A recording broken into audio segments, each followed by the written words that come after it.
एक नई रिपोर्ट में दावा किया गया है कि इजरायली प्रधानमंत्री नेतन्याहू ने हमास को फंड भिजवाए और सालों तक इजराइल को बर्बाद करते रहे। देखिए रिपोर्ट कितनी सच्ची है। हालांकि नेतन्याहू ने इसको खंडन कर दिया है। आज रिमझिम के 5 पॉइंट्स में आपको यही जानना है कि जो जंग है वो कितना आगे बढ़ गई है। तो सबसे पहले पॉइंट हमारा यही रहने वाला है कि आखिरकार रिपोर्ट में दावे क्या किए गए हैं। दूसरा ये पता चल रहा है कि हिजबुल्लाह इजरायली हथियारों को ही इस्तेमाल कर इजराइल पर हमले कर रहा है, इसमें कितना सच है। तीसरा देख लीजिए कि हिजबुल्लाह और इजराइल के हमले कितने ज़्यादा बढ़ चुके हैं जंग के बीच, जॉर्डन में कैसे शुरू हो गई है हिंसा। चौथा, कितने बड़े इजराइल और हिजबुल्लाह के ये हमले। और पांचवा, क्या नेतन्याहू के आईसीसी वारंट पर आखिरकार ये दुनिया क्यों बट गई है। नमस्ते, मेरा नाम रिमझिम जेठानी है और आप रिमझिम के 5 पॉइंट्स देख रहे हैं। आज का 5 पॉइंट्स हम थोड़े अलग तरीके से करेंगे। साइड में मैं आपको ग्राफिक्स, स्क्रीनशॉट, सारे सबूत दिखाती रहूंगी और मेरे पास खुद के पास यहाँ पर वो सारे स्क्रीनशॉट रिपोर्ट के मौजूद हैं। तो देखिए, सबसे पहले आप ये खबर देखिए, हेडलाइन देखिए टाइम्स ऑफ इजराइल की, Netanyahu for years decline to kill terror chiefs. इसका मतलब है कि नेतन्याहू सालों से मना करते रहे कि हमास चीफ को और जितने भी ये टेरर चीफ हैं इनको मारना नहीं है। आगे ये लोग लिखते हैं कि देखिए चैनल 12 इन्वेस्टिगेशन, साफ तौर पर लिखा हुआ है कि चैनल 12 की इन्वेस्टिगेशन में ये पता चला है कि कैसे इन एक्शन था नेतन्याहू के लिए, कि अगर उनको इंटेलिजेंस कुछ बता रहा है कि भाई हमले बढ़ रहे हैं, कि भाई आप कुछ एक्शन लो, लेकिन नेतन्याहू एक्शन ही नहीं ले रहे थे। आगे देखिए पीएमओ यानी प्रधानमंत्री ऑफिस, जो कि इजराइल का प्रधानमंत्री ऑफिस है, उन्होंने कहा है कि ऐसा कुछ भी नहीं है। आगे देखिए डिटेल्स कि कैसे फॉर ईयर्स इग्नोर्ड वार्निंग्स, कैसे नेतन्याहू के सिक्योरिटी चीफ उनको बताते रहे कि भाई हमास का जो थ्रेट है गाजा से वो लगातार बढ़ रहा है और वो लोग लगातार कोशिश कर रहे हैं इजराइल में घुसने की। यहाँ तक कि जब इंटेलिजेंस ने नेतन्याहू को ये कहा कि भाई हम लोग हमास लीडर्स याह्या सिनवार और मोहम्मद देफ को मार देते हैं, लेकिन उन्होंने मना कर दिया कि नहीं, कोई मारने की जरूरत नहीं है। फिर देखिए कि ऐसा हेजिटेशन था नेतन्याहू के लिए, ऐसा नेतन्याहू के पास इनएक्शन था कि उन्होंने कभी अपनी आर्मी को अप्रूवल ही नहीं दिया। आगे देखिए कि उनकी आर्मी, उनकी इंटेलिजेंस लगातार बताती रही कि इन्वेजन होने वाला है इजराइल में, ये भी बताया मैसेकेयर होने वाला है, लेकिन नेतन्याहू ने कुछ नहीं किया। लेकिन नेतन्याहू के ऑफिस ने ऐसे कोई भी इन्वेस्टिगेशन, ऐसे कोई भी आरोपों से मना कर दिया। आगे देखिए, नेतन्याहू रिसीव डिटेल्ड इंटेलिजेंस इन 2014, यानी हमास के प्लान के बारे में 2014 में ही नेतन्याहू को पूरी इंटेलिजेंस रिपोर्ट मिल गई थी कि भैया इजराइल में ये लोग घुसने वाले हैं। Hamas operatives repeatedly approach the border fence, यानी जो हमास के लड़ाके थे वो लगातार इजराइल की बॉर्डर्स पर आते और वहां पर वो देखते, और इनफैक्ट इजरायलियों के साथ, यानी जो इजरायली सोल्जर्स हैं उनके साथ झड़प भी हो गई थी। लेकिन नेतन्याहू ने कहा कि हम कुछ नहीं करेंगे, और जो इजरायली रिस्पॉन्स में वहां पर आर्मी बिठानी चाहिए थी वो नहीं बिठाई। आगे देखिए 2018 में ही अगर चैनल 12 की बात करते हैं तो उन्होंने एक प्रपोजल दिया था, नेतन्याहू ने एक ठुकरा दिया, जिसमें यह था कि भाई वहाँ के जो डिफेंस मिनिस्टर है उस वक्त के, एविगॉर्डर लिबरमैन, उन्होंने ये कहा था कि भाई सिनवार और डाइफ को हम लोग मार देते हैं। लेकिन इसके खिलाफ क्या किया नेतन्याहू ने, भाई इंटेलिजेंस ने बताया कि हमास लीडर धीरे धीरे खौफनाक हो रहे हैं तो हम उनको मार गिराते हैं। लेकिन नेतन्याहू ने क्या किया, अपने मोसाद चीफ योसी कोहेन को कतर भेजा ताकि वो गल्फ एमाइरेट को ये कन्विंस कर सके कि आप लोग हमास को लगातार फंड भेजते रहो, हमास को लगातार पैसा भेजते रहो, ताकि वो लोगों को ये भी कहो कि हम, तुम लोग उनको पैसा भेजोगे ताकि वो दक्षिण के इलाके में क्वाइट रहें और कुछ ज़्यादा ना करें। सोचिए, फंड भिजवाया, मतलब मोसाद चीफ को भेजते हैं और कहते हैं कि भाई हमास को तुम लोग पैसा भेजो। इस रिपोर्ट में यह भी कहा गया है, Netanyahu chose to ignore intelligence that Qatar was also sending funds to Hamas military, यानी इंटेलिजेंस अगर नेतन्याहू को ये बता रही थी कि भाई कतर भी हमास को पैसा भिजवा रही है, नेतन्याहू ने कुछ नहीं किया। Even send the head of the IDF southern command Herzi Halevi, यानी उनके जो सर्दर्न कमांड, आईडीएफ के सर्दर्न कमांड थे हर्जी हलेवी, उनको उन्होंने कतर भेजा 2020 में, ताकि वो ये लीडर्स को कन्विंस कर सके कि आप हमास को लगातार पैसा भिजवाते रहो, फंड भिजवाते रहो। और ये पूरा का पूरा उनका प्लान देखिए, wanted to stop sending money to the terror group. लेकिन इस तरीके से जो रिपोर्ट में दावे किए हैं, नेतन्याहू ने साफ मना कर दिया। और इनफैक्ट एक और चीज़ सामने आई है, नेतन्याहू ने तो ये भी मना कर दिया कि कासिम सुलेमानी को हम लोग नहीं मारेंगे। कौन थे? Iran revolutionary guards corp leader Qasem Soleimani, जिनको यूएस स्ट्राइक में, जिनका देखिए कि Qasem Soleimani was assassinated in 2022, US drone strike में कासिम सुलेमानी मारा गया था। तो आप देख सकते हैं डोनाल्ड ट्रंप नाराज भी हो गए नेतन्याहू से कि तुम लोगों ने हमारी मदद क्यों नहीं की। नेतन्याहू को ये कहा गया था कि तुम असैसिनेट करो, हमारी मदद करो, लेकिन नेतन्याहू पीछे हट गए। तो ये साफ पता चलता है। देखिए इसमें ये भी लिखा हुआ है कि जब ट्रंप ने अपनी स्पीच में ये कहा, I will never forget that Bibi Netanyahu let us down, यानी नेतन्याहू ने हमको नीचा दिखाया सुलेमानी मिशन पे। It was a very terrible thing, यानी साफ पता चल रहा है कि कैसे नेतन्याहू पर डिसअपॉइंटेड थे ट्रंप। आगे देखिए, Hezbollah operative carried out a bombing attack deep inside northern Israel in March 2023, यानी 2023 में मार्च में हिजबुल्लाह ऑपरेटिव हमला करते हैं। कहाँ पर हमला करते हैं? इजराइल में। और हलेवी और बार जो कि उनके मिनिस्टर्स हैं, वो ये कहते हैं नेतन्याहू को कि देखिए अब बहुत हो गया है, हमास इतना अंदर घुस चुका है और अब उनके हमले करने का जितना भी स्कोप है वो ज़्यादा बढ़ गया, हमें कुछ एक्शन लेना पड़ेगा। लेकिन इस पे भी एक बार फिर नेतन्याहू ने मना कर दिया। फिर देखिए, 6 days before the October 7, October 7 आपको पता है ना क्या हुआ था? हमास के जितने भी लड़ाके थे वो इजराइल में घुस के सबको उठा के ले गए थे, कितनों को मार दिया था। 6 days बिफोर October 7 ये सब कुछ बताया गया और एक प्लान बनाया गया नेतन्याहू के सामने कि हम हमास लीडर्स को ख़त्म कर देते हैं। लेकिन हमास लीडर का ये जो पूरा का पूरा प्लान था हमास के खिलाफ, नेतन्याहू ने कहा कि हम ऐसा कुछ भी नहीं करेंगे। और देखिए एक और रिपोर्ट बताती है, सिनवार की रिकॉर्डिंग्स 2018 में intelligence community obtain recordings of Sinwar discussing mass invasion, यानी इजराइल की इंटेलिजेंस के पास कुछ रिकॉर्डिंग पहुंची थी सिनवार की, हमास लीडर की, कि हम लोग मास इन्वेजन करने वाले हैं इजराइल में गाजा बॉर्डर के थ्रू। लेकिन उस पे भी नेतन्याहू ने कुछ भी नहीं किया।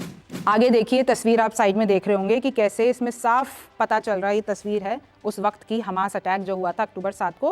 और साइड में देखिए सिनवार ब्लूप्रिंट फॉर October 7, यानी इंटेलिजेंस को अक्टूबर 7 को जो होने वाला था, इजराइल की इंटेलिजेंस को सब पता चल गया था। तो भाई प्रधानमंत्री का अप्रूवल लगेगा। IDF had proof of this over 5 years, 5 सालों से पता था IDF को कि ऐसा कुछ होने वाला है, लेकिन कुछ भी नहीं किया गया। यानी जो प्लान था वो ये था, स्टॉर्म द बॉर्डर, यानी बॉर्डर पर जाओ, हमला करो, किडनैप करो इजरायली सोल्जर्स को और उधर जितनी भी कम्युनिटीज़ रहती है उन पर हमला करो। लेकिन इसके बाद इस पर कोई एक्शन नहीं लिया गया। और देखिए ये सिर्फ उस रिपोर्ट में ये भी दावा किया जा रहा है कि निसेट फॉरेन अफेयर्स के ये डिफेंस कमेटी जो कि इजराइल के फॉर्मर चेयरमैन, उन्होंने भी ये बताया है कि ऐसा नहीं है कि इजराइल के पास कोई इंटेलिजेंस नहीं थी, लेकिन बात तो ये था कि इनएक्शन था। इंटेलिजेंस होने के बावजूद इन लोगों ने एक्ट नहीं किया जितना इनको एक्ट करना चाहिए था। और देखिए इसमें एक और आरोप लगा है, इसमें साफ लिखा हुआ है कि नेतन्याहू ने 3.5 बिलियन यानी $945 मिलियन रुपए खर्च किए अंडरग्राउंड टनल बनाने के लिए, लेकिन उसका महज 3% यानी कि 122 मिलियन खर्च किया भाई ऊपर की जो फेंसेस होती हैं जहाँ से हमला हुआ था, आपको भी पता है, जहाँ से वो लोग सब घुसे थे उस फेंस पे 3% कम खर्चा किया, यानी उसको बेहतर बनाने की कोशिश नहीं की। और इसमें तो ये भी बता रहा है कि कैसे ये जो ग्राउंड अटैक होता है, यानी जो अबव अटैक होता है, तो आपकी फेंसेस होती है, वॉल होती है, उसको हैवी मशीनरी, चाहे आप ट्रैक्टर ले लीजिए, बुलडोजर ले लीजिए, उससे खत्म किया जा सकता था और उन्होंने कर भी दिया। लेकिन अंडरग्राउंड टनल बनाने के लिए उन्होंने बहुत ज़्यादा पैसा खर्च किया। अब आगे देखिए, इधर तो रिपोर्ट में ये भी बताया गया है कि नेतन्याहू के पास एक रिपोर्ट पहुंची थी जिसमें बताया था कि जो इनके एनिमीज़ हैं, ईरान, लेबनान, गाज़ा, ये सब एक डीप क्राइसिस करने वाले हैं, एक डीप हमला करने वाले हैं। और तो और इजराइल अभी तक के सबसे वीकेस्ट पॉइंट पर है, लेकिन नेतन्याहू फिर भी नहीं माने। Intelligence leadership continuously approach the prime minister with warnings, यानी प्राइम मिनिस्टर का पूरा एडमिनिस्ट्रेशन को लगातार बताया गया कि देखो आपके ऊपर एक पूरा का पूरा खतरा मंडरा रहा है और हम आपको वार्न कर रहे हैं कि ऐसा कुछ आसपास हो रहा है। लेकिन नेतन्याहू ने कहा कि ऐसा कुछ नहीं है और ये जितनी भी एक्शन लेने की बात थी उसको हटा दिया और उसको कहा हम तो नहीं लेते। और देखिए अक्टूबर 1 को यानी अक्टूबर 7 को हमला होता है और उससे 6 दिन पहले अक्टूबर 1 को नेतन्याहू मिलते हैं IDF के चीफ ऑफ स्टाफ से, यानी IDF मतलब इजरायली डिफेंस फोर्स, जो कि इजराइल की डिफेंस फोर्स है, और उसके जो हेड है शिन बेट के। और वहाँ पर वार्न किया जाता है नेतन्याहू को कि उस एरिया में अटैक की गुंजाइश बढ़ रही है, आप कुछ एक्शन लो। लेकिन नेतन्याहू ने नहीं लिया और उसके बाद जो हुआ और 1 साल से आज जो चल रहा है वो सब आपके सामने है। लेकिन मैं आपको बता देना चाहती हूँ ये बेसलेस लाइज, यानी प्रधानमंत्री ऑफिस की तरफ से कहा गया है कि इस रिपोर्ट में जो भी कुछ लिखा हुआ है वो सब बकवास है, बेसलेस है, झूठ है।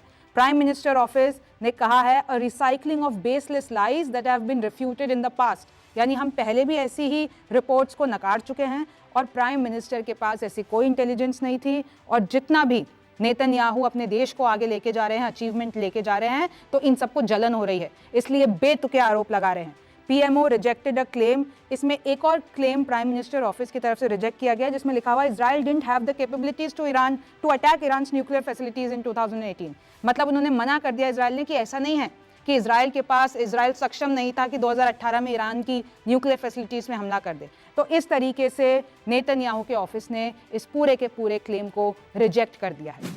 अब दूसरा पॉइंट देख लीजिए कि कैसे न्यूयॉर्क टाइम्स की इस रिपोर्ट में दावा है कि हिजबुल्लाह क्या कर रहा है कि जो 2006 में हिजबुल्लाह और इजराइल के बीच में वॉर हुई थी तो इजराइल के कुछ टैंक हथियार वहीं पे रह गए थे, तो हिजबुल्लाह ने उन्हीं को इस्तेमाल करके उन्हीं की कॉपी बनाई, उन्हीं को वापस से रीयूज़ किया और अब उसी को बहुत ही अच्छी तरीके से यूज़ कर रहे हैं इजराइल के खिलाफ। ये देख लीजिए सामने रिपोर्ट है, Hezbollah believe to be using copy of Israeli missile against Israel, यानी इजराइल के ही हथियार इजराइल के खिलाफ इस्तेमाल कर रहे हैं। और देखिए जो हिजबुल्लाह ने ये जितनी भी इजराइल की एंटी टैंक मिसाइलें थी 2006 में जो उधर लेबनान में रह गई होंगी या जितना भी लड़ाई हुई होगी उस वक्त पे कैप्चर कर ली होगी, तो उन्होंने क्या करा कि उसको लेकर यानी जो ख़राब हो गई थी उसको ईरान भिजवाया और बोला कि तुम इसको क्लोनिंग करके दो, इसको ठीक करके दो। जब वो ठीक करके आई तो अभी हिजबुल्लाह उन्हीं को इस्तेमाल करके इजराइल पर हमला कर रहा है। आप देख सकते हैं Hezbollah has been using an advance missile against Israel और ये रिवर्स इंजीनियरिंग किया गया है, reverse engineered from the Israeli weapon, यानी इजरायली वेपन से ही उसको रिवर्स इंजीनियर करके अब उसको इजराइल के खिलाफ इस्तेमाल किया जा रहा है। और देखिए पहले इसको ईरान भेजा गया था, ईरान क्योंकि सबसे बेहद उनका मित्र कह लीजिए, उनका जो भी आप देख लीजिए कि पूरा का पूरा फंड ईरान से ही आता है हिजबुल्लाह को, तो उधर भेजा कि भाई तुम सही करके दो और अब आ गई है तो हिजबुल्लाह फायर कर रहा है, चाहे वो मिलिट्री बेस हो इजराइल का, चाहे वो कम्युनिकेशन सिस्टम हो, एयर डिफेंस लॉन्चर हो। और देखिए जितनी भी मिसाइल है जो पूरी की पूरी रीडिज़ाइन की गई और है इजराइल की, तो वो इनफ प्रिसीशन है उनके पास ताकि वो थ्रेट को यानी pose a significant challenge for Israeli military force, क्योंकि इजराइल की बनाई हुई है। तो किस तरीके से उन्हीं की ताकत उनके खिलाफ इस्तेमाल की जा रही है। 10 miles and carry advance guidance seekers to track and lock on to targets. कहा जाता है ना इजराइल अपने जितने भी हथियार हैं उनके लिए कई फेमस है ना दुनिया में कि प्रिसीजन अटैक होते हैं, टारगेटेड अटैक होते हैं, तो हिजबुल्लाह ने उन्हीं की चीज़ उन्हीं के खिलाफ इस्तेमाल कर ली। और आप देख सकते हैं 18 साल बाद ऐसी सारी चीज़ें, यानी 2006 में जो हथियार जो भी उन्होंने लिए होंगे ईरान भेजे वो बनकर आए और अब हिजबुल्लाह इस्तेमाल कर रहा है।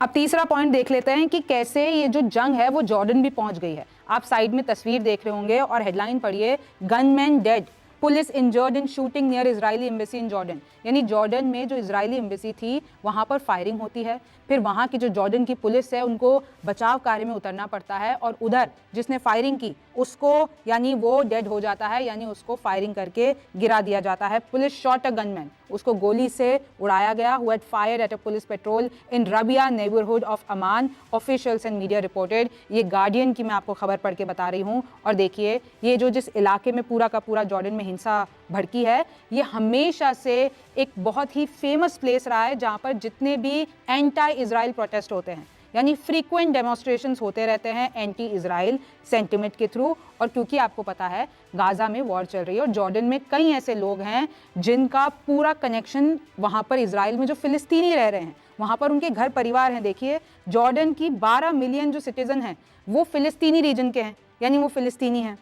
और यहाँ तो अभी उनके पेरेंट्स वहाँ पर रह रहे हैं कि भाई आपको पता है ना 1948 में जब इजराइल बनता है तो फिर कई लोगों को वहाँ से भागकर भी आना पड़ा था, जॉर्डन में भी आना पड़ा था, तो कईयों के परिवार इस वक्त वहीं हैं। तो इस तरीके से हमेशा देखा गया है कि फिलिस्तीन के समर्थन में जॉर्डन में कई रैलियाँ होती हैं, लेकिन अब तो दंगे भड़क गए, यानी वहाँ पर अब तो मौत भी हो गई। Jordan peace treaty with Israel is unpopular, यानी जो जॉर्डन ने इजराइल के साथ पीस ट्रीटी की कि भाई जब तक तुम लोग शांति कायम करे हो तब तक हम लोग भी किए हुए, हमें तो पीस चाहिए, तुम हमारे कभी भी बॉर्डर में मत घुसना और हम तुम्हें कभी भी किसी भी तरीके से प्रॉब्लम नहीं पहुंचाएंगे। लेकिन ये जॉर्डन के लोगों को बात पसंद नहीं आई थी और अभी तक भी इसके खिलाफ विरोध होता है। अब तीसरा पॉइंट देख लीजिए कि हिजबुल्लाह और इजराइल की ये जो जंग चल रही है वो कितनी आगे बढ़ चुकी है। ताज़ा अपडेट क्या है तो आप सामने देख सकते हैं, टाइम्स ऑफ इजराइल की खबर मैं आपको बता रही हूँ साइड में, सेवरल हर्ट इन हिजबुल्लाह रॉकेट फायर, यानी कि 150 प्रोजेक्टाइल फायर होती हैं और लेबनान से फायर होकर जब वो इजराइल में गिरती है तो कई जने हर्ट हो जाते हैं। और अगर आप नीचे देखेंगे 2 लाइटली वुंडेड बाय शार्पनेल इन हिजबुल्लाह रॉकेट अटैक, यानी हाइफा में भी रॉकेट अटैक होता है और वहाँ पर 2 जने घायल हो जाते हैं। अगर आप इधर देखेंगे पिता तिकवा और हिजबुल्लाह रॉकेट अटैक जो करता है सेंट्रल इजराइल में, वहाँ पर भी कई लोग घायल हो जाते हैं। और ये देखिए पूरा का पूरा एक मैंने आपको अपडेट से भरा हुआ फोटो दिखा रही हूँ। आगे देखिए कि किस तरीके से woman lightly wounded as Hezbollah fires rockets and drones at center, यानी सेंटर ले लीजिए, नॉर्थ ले लीजिए, लगातार हिजबुल्लाह की तरफ से हमले हो रहे हैं। और ऐसा नहीं है कि सिर्फ हिजबुल्लाह हमले कर रहा है, यहाँ पर इजराइल भी हमले कर रहा है। और अगर आप नीचे देखेंगे 20 जने मर जाते हैं जब इजराइल बैरूत में एक रेजिडेंशियल बिल्डिंग पे हमला करता है। आगे देखिए IDF भी लगातार हिजबुल्लाह की जितनी भी साइट्स हैं वहाँ पर हमले कर रहा है। और चाहे हिजबुल्लाह हो चाहे इजराइल हो, किसी की जान लेने में दोनों कम नहीं है।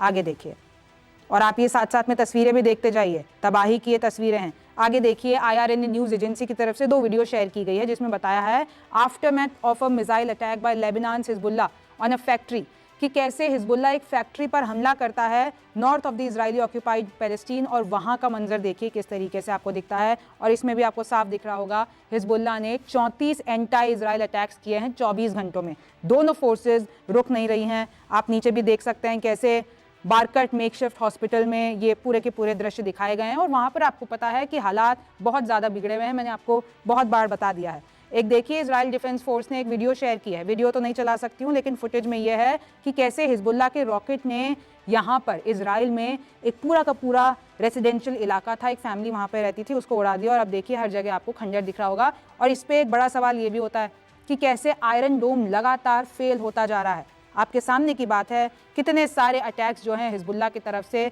लग गए हैं टारगेट पे।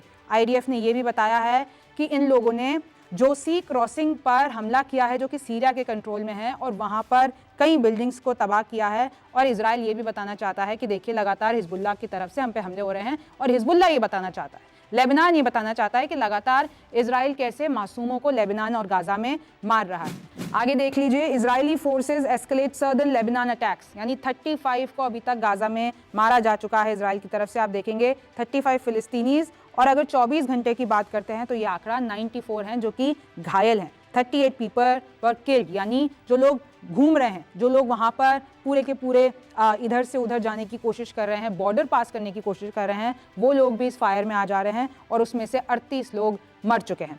अब एक तस्वीर देखिए साइड में, ये गाजा की तस्वीर है, लेबनान की तस्वीर भी कई तरीके से आपने ऐसी देखी होगी कि लोग कैसे खाने के लिए तरस रहे हैं। ये बर्तन में आपको दिख रहा होगा कि सूप जैसा कुछ है। और वहाँ पर ये जितने भी चेहरे सामने दिख रहे हैं उन चेहरों को देखिए, खाली बर्तन लेकर भिड़ रहे हैं खाने के लिए, पीने के लिए इनको कुछ मिल नहीं रहा है। बच्चों की तस्वीरें देखिए। तो इस तरीके से गाजा और लेबनान में इस वक्त हालात हैं। आगे देखिए तबाही का मंजर, आपको ये क्रेन दिख रही होगी किस तरीके से रेस्क्यूअर सर्च कर रहे हैं सर्वाइवर्स के लिए। भाई ये लेबनान की तस्वीर है कि जब इजराइल ने बैरूत पर हमला किया, लेबनान में हमला किया, तो इस तरीके से भाई एक बार तो खंडर हो जाता है, फिर जब सब कुछ ठंडा पड़ जाता है तो लाशें ढूंढने के लिए ऐसे ही बड़ी बड़ी मशीनें और परिवारजन पहुंचते हैं और सर्वाइवर्स को ढूंढने की कोशिश करते हैं। अब 5वां पॉइंट है कि जो इंटरनेशनल क्रिमिनल कोर्ट ने नेतन्याहू के खिलाफ अरेस्ट वारंट निकाला है, इसका मतलब क्या है? इसका मतलब यह है कि जितनी भी ICC के मेंबर स्टेट्स में हैं, अगर नेतन्याहू वहां जाते हैं तो उनको गिरफ्तार किया जा सकता है। अब मैं थोड़ा सा और विस्तार में आपको ये समझाने की कोशिश करूंगी। पहले ये हेडलाइंस देखिए कि कैसे UK यानी यूनाइटेड किंगडम यानी ब्रिटेन ने कह दिया अगर नेतन्याहू यहाँ पर आएंगे तो हम उनको गिरफ्तार कर सकते हैं। देखिए ट्रूडो ने भी कंफर्म कर दिया कनाडा के, उन्होंने भी कहा है कि अगर नेतन्याहू कनाडा आते हैं तो हम उनको गिरफ्तार कर लेंगे और ICC को सौंप देंगे। अच्छा, इसमें जो कुछ दुनिया के जितने भी लीडर्स हैं, वर्ल्ड लीडर्स हैं, वो लोग बट गए हैं। आधे तो इसके समर्थन में है जो ICC ने अरेस्ट वारंट निकाला है, आधे इसके खिलाफ हैं। क्यों खिलाफ है आगे बताऊंगी, लेकिन आपको इंटरनेशनल क्रिमिनल कोर्ट को समझने की जरूरत है। देखिए इंटरनेशनल क्रिमिनल कोर्ट कहाँ पर है? नीदरलैंड्स में है, उस जगह का नाम है हेग। अब यहाँ पर क्या होता है कि ICC निकालता है अरेस्ट वारंट किसके खिलाफ? बेंजामिन नेतन्याहू और नेतन्याहू के साथी अभी तो नहीं रहे भाई, नेतन्याहू ने फायर कर दिया था डिफेंस मिनिस्टर योव गैलेंट को, तो उनके खिलाफ एक तो वारंट निकला है और एक निकला है मोहम्मद दाइफ जो कि हमास लीडर, जिसको असैसिनेट कर दिया है ऑलरेडी इजराइल ने। तो आप देख सकते हैं कि उनके खिलाफ ये आरोप हैं वॉर क्राइम के, ह्यूमैनिटी के खिलाफ क्राइम के इनके ऊपर आरोप लगाए गए हैं। और जो प्रोसिक्यूटर है ICC का, उसका नाम है करीम खान। अब आप देख सकते हैं कि ये जो पूरा का पूरा ICC है 2002 में इसको सेटअप किया गया और इसका मकसद यह है कि war crime, crime against humanity, genocide, इन सब के खिलाफ इनको एक्शन लेना है। और तो और अगर कुछ कंट्रीज ऐसा नहीं कर पा रही हैं तो फिर ICC पूरा मुकदमा चला के अरेस्ट वारंट निकाल सकता है। अच्छा, अब अरेस्ट वारंट तो निकाल दिया, लेकिन इसके बाद होगा क्या? तो देखिए ICC के पास 124 देश हैं, उसके मेंबर्स हैं, जिसमें से 33 अफ्रीका के हैं, 19 ईस्टर्न यूरोप के हैं, 25 वेस्टर्न यूरोप के हैं और कनाडा के हैं। अब आईसीसी का जो बजट है 2024 का वो है 187 मिलियन यूरोज। और अगर आप नीचे देखते हैं कि आईसीसी ऑलरेडी मुकदमा चला चुका है, वारंट निकाल चुका है, यानी उनका जो वांटेड है वो कौन है? Russian president Vladimir Putin. आपको पता है यूक्रेन रशिया का जब वॉर चल रहा है तब आईसीसी ने मार्च 2023 में पूरा का पूरा एक, आप कह लीजिए कि गिरफ्तारी का वारंट निकाला था। किसके खिलाफ? पुतिन के खिलाफ। अब देखिए, हालांकि रशिया ने ये कहा था कि एकदम मीनिंगलेस है, लेकिन फिर भी पुतिन के खिलाफ निकाला गया था। अब देखिए, ये जो पूरा का पूरा आईसीसी है, इंटरनेशनल क्रिमिनल कोर्ट, ये यूएन और ईयू यानी यूनाइटेड नेशंस और यूरोपियन यूनियन के मेंबर्स से भरा हुआ है, उनका पूरा का पूरा सपोर्ट है। लेकिन इसमें गौर करने की बात है, यूनाइटेड स्टेट्स, इंडिया, चाइना और रशिया इसके मेंबर्स नहीं हैं। अब आगे देखिए, आईसीसी के पास खुद का लॉ इन्फोर्समेंट, खुद की जेल या खुद के वकील, ऐसा कुछ भी नहीं है। कोई भी ऐसा वो कुछ नहीं कर सकते हैं। 124 मेंबर स्टेट्स हैं और अगर उन मेंबर स्टेट्स में वो कोई भी इंसान जाता है तो उनके खिलाफ अरेस्ट वारंट निकलता है, तो वो देश उस इंसान को अरेस्ट कर सकते हैं। Israel is not a member state and hence the ICC does not have jurisdiction to arrest Netanyahu और गैलांट। यानी इजराइल क्योंकि आईसीसी का हिस्सा नहीं है, उनका सदस्य नहीं है, तो फिर इजराइल में नेतन्याहू एकदम सेफ है। लेकिन वही 124 कंट्रीज में अगर चले जाते हैं जो कि आईसीसी के सदस्य हैं तो फिर थोड़ी प्रॉब्लम हो जाएगी। आगे देखिए कि किस तरीके से आईसीसी खुद गिरफ्तार नहीं कर सकता कि अगर मैं मेंबर हूं, अगर मैं कनाडा हूं, मैं मेंबर हूं और अगर मेरे देश में नेतन्याहू आते हैं यानी कनाडा में आते हैं तो मैं उनको अरेस्ट कर सकती हूँ और फिर ले जाकर नीदरलैंड्स में पेश कर सकती हूँ आईसीसी के सामने। आप देखिए, नक्शा दिखा रही हूँ मैं सामने, ये जितना भी आपको ऑरेंज कलर दिख रहा है ये सारे आईसीसी के मेंबर्स हैं। आप देखिए किस तरीके से पूरे नक्शे में आपको दिख रहा होगा। और देखिए, अब सवाल यही है कि पूरी की पूरी जंग आगे कहाँ जाएगी, क्योंकि जितने भी अपडेट्स हैं वो चिंता करने वाले हैं। लगातार वहाँ पर मौत हो रही है, रुक नहीं रही है। अब सबको उम्मीद यही है कि भाई डोनाल्ड ट्रंप की जब ऑफिशियल ताजपोशी हो जाएगी तब कुछ हो सकता है, लेकिन तब का तब पता चलेगा, जो कि जनवरी में होगा अगले साल। उसके पहले ये जंग कहाँ जाती है, कितनी तबाही होती है, क्या ये रुक जाती है, ये तो वक्त बताएगा। आप रिमझिम के 5 पॉइंट्स देखते रहिए। मैं हूं रिमझिम जेठानी, आपसे फिर मुलाकात होगी।